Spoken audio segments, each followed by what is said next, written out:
ছাত্র জনতা মিলে পতন ঘটিয়েছে শেখ হাসিনার দানবীয় শাসনের। বঙ্গভবন থেকে বেরিয়ে এসব কথা জানান জাতীয় পার্টির চেয়ারম্যান জি.এম. কাদের।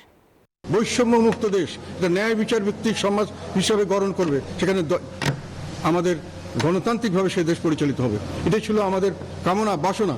কিন্তু আমরা লক্ষ্য করলাম বর্তমান আওয়ামী লীগ সরকার ক্ষমতা আসার পর থেকে দীর্ঘ এই 14 বছর 15 বছর ধরে তারা সর্বতভাবে চেষ্টা করেছে যে এই বৈষম্যটাকে আবার জিয়ে রাখার জন্য। তারা দেশের মধ্যে ভাগ করেছে আওয়ামী লীগ এবং জনগণ, এই ভাগ করে বিভিন্নভাবে মানুষকে বৈষম্যের শিকার করা শুরু করেছিল।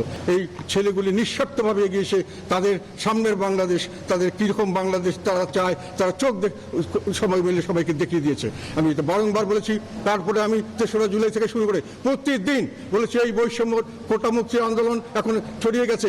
সাধারণ মানুষ বলছে আমরা বৈষম্যের শিকার হচ্ছি বিভিন্নভাবে, আমরা এর থেকে উদ্ধার চাই। সবাই এখানে একজোট হয়েছে।